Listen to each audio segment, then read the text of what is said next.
Her şey 1974 yılında Paris'te bir sinema kuyruğunda başladı. Visconti'nin Venedik'te Ölüm filmine girmek için bekliyordum. Thomas Mann'ı okumaya yeni başlamıştım.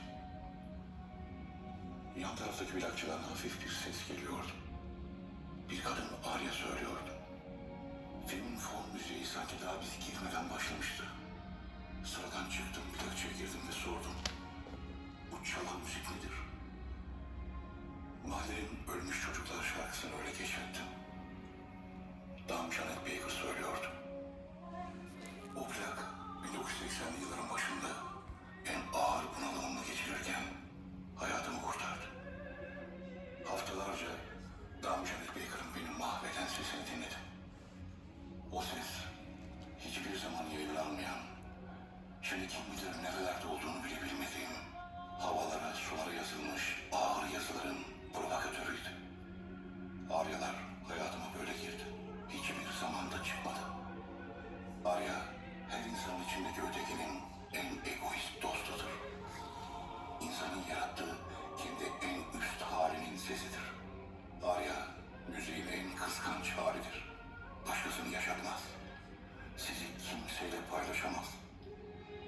Arya, yapayalnız bir egonun düetidir. O sesi sadece siz ve içinizdeki ötekiyi işitebilir. Son kitabım Arta Kalan Zaman'da adını taşıyordu.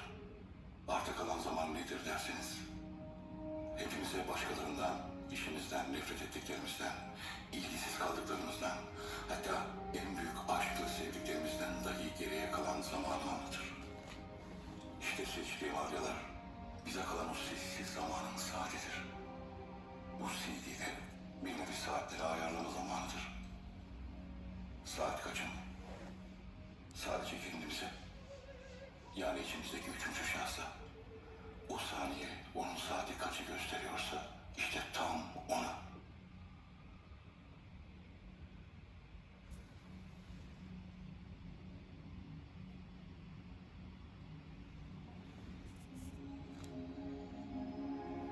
Her şey 1974 yılında Paris'te bir sinema kuyruğunda başladı.